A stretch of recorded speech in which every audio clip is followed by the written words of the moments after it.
ఎన్నికల్లో ఓటమి తర్వాత బీఆర్ఎస్ లో కన్ఫ్యూజన్ నెలకొంది. పార్టీ క్యాడర్ను పట్టించుకునే దిక్కు లేకుండా పోతుందనే విమర్శలున్నాయి. ఉమ్మడి ఆదిలాబాద్ జిల్లాలో ఈ పరిస్థితి మరీ ఎక్కువగా కనిపిస్తోంది. ఓడిపోయిన అభ్యర్థుల తీరుపై కార్యకర్తల్లో తీవ్ర అసంతృప్తి వ్యక్తమవుతోంది. ఆదిలాబాద్ జిల్లా గులాబీ పార్టీలో అసలేం జరుగుతోంది? క్యాడర్ చేజారుతోందా? పార్లమెంట్ ఎన్నికల నాటికి బీఆర్ఎస్ పరిస్థితి మరింత దిగజారే పరిస్థితి ఉందా?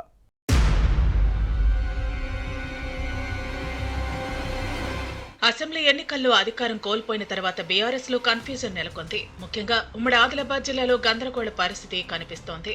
పార్టీ క్యాడర్ను పట్టించుకునే నాథులు లేకపోవడంతో పరిస్థితి రోజురోజుకు దిగజారుతోందని సొంత పార్టీ నేతలు చెబుతున్నారు. ఓడిపోయిన ఎమ్మెల్యేలు ముఖం చాటేస్తుండటంతో క్షేత్రస్థాయిలో పార్టీ కోసం శ్రమించిన కార్యకర్తలు తమ బాధలు ఎవరికి చెప్పుకోవాలో తెలియక ఆందోళన చెందుతున్నారు.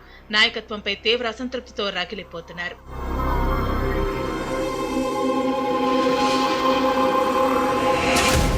అసెంబ్లీ ఎన్నికల్లో ఉమ్మడి జిల్లాలోని మొత్తం 10 నియోజకవర్గాల్లో ఆసిఫాబాద్, బోధ్ స్థానాల్లో మాత్రమే బీఆర్ఎస్ గెలిచింది. ఆదిలాబాద్, ఖానాపూర్, సిర్పూర్ నియోజకవర్గాల్లో పార్టీ అభ్యర్థులు గట్టి పోటీ ఇచ్చి ఓడిపోయారు. మిగిలిన నిర్మల్, ముథోల్, మంచిర్యాల, బెల్లంపల్లి, చెన్నూరు సెగ్మెంట్లలో భారీ ఓట్ల తేడాతో బీఆర్ఎస్ అభ్యర్థులు ఓటమి పాలయ్యారు. అప్పటి నుంచి చాలా మంది పత్తా లేకుండా పోయారని చెబుతున్నారు. దీంతో పార్టీ భవిష్యత్తుపై క్యాడర్లో ఆందోళన వ్యక్తమవుతోంది.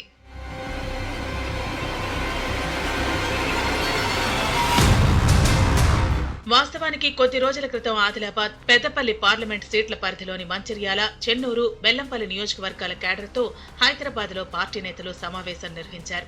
అధికారంలో ఉన్నప్పుడు పొరపాట్లు జరిగాయని, క్యాడర్ను నిర్లక్ష్యం చేశామని అగ్రనేతలు ఒప్పుకున్నారు. తప్పులు సరిదిద్దుకుంటామని చెప్పారు. పార్లమెంటు ఎన్నికల్లో పార్టీ గెలుపుకు కృషి చేయాలని పిలుపునిచ్చారు. మాజీ ఎమ్మెల్యేలు అందుబాటులో ఉంటారని, ఎవరూ అధైర్యపడొద్దని భరోసా కల్పించారు. కానీ ఇప్పటికీ పరిస్థితిలో ఎలాంటి మార్పు రాలేదని పార్టీలో చర్చ జరుగుతోంది. దీంతో ఉమ్మడి ఆదిలాబాద్ జిల్లాలోని కొందరు బీఆర్ఎస్ నేతలు పార్టీని వీడి హస్తం బాట పడుతున్నారు. కుదిరితే కాంగ్రెస్ లేకుంటే బీజేపీలో చేరేందుకు సిద్ధమవుతున్నారు.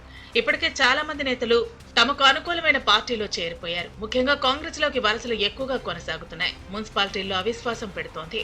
ఇప్పటికే మంచిర్యాల, నస్పూర్, బెల్లంపల్లి మున్సిపాలిటీలు కాంగ్రెస్ ఖాతాలో చేరాయి.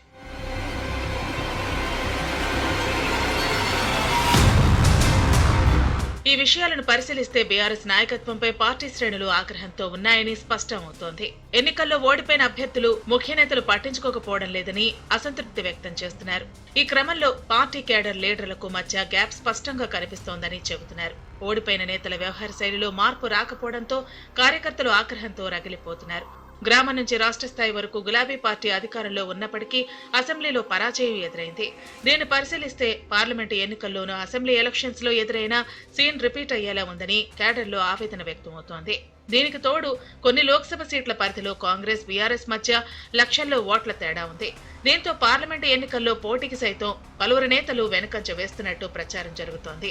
దీనికి తోడు అసంతృప్తితో ఉన్న పార్టీ శ్రేణులు సహకారం అందించరనే అనుమానం పార్టీ నాయకత్వంలో ఉంది. డబ్బులు వృధా తప్ప గెలవటం అసాధ్యమనే భావనతో పలువురు ఆశావహులు ముఖం చాటేస్తున్నట్టు పార్టీ వర్గాలే ప్రచారం చేస్తున్నాయి.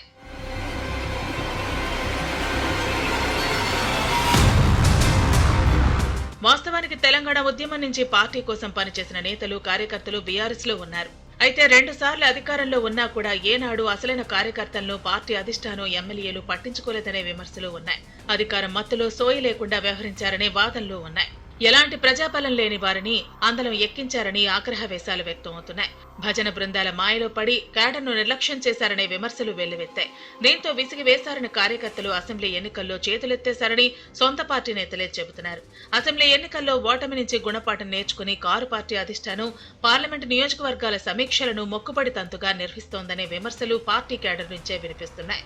దీంతో పార్లమెంటు ఎన్నికల నాటికి మెజార్టీ క్యాడర్ చేజారేలా కనిపిస్తోంది. పార్టీ అగ్రనేతల్లో మార్పు రాకపోతే స్థానిక సంస్థల ఎన్నికల నాటికి పూర్తిగా తుడిచిపెట్టుకుపోవటం ఖాయమని గులాబీ సైనికులు బహిరంగంగానే వ్యాఖ్యానిస్తున్నారు. రాబోయే రోజుల్లో ఏం జరుగుతుందో చూడాలి.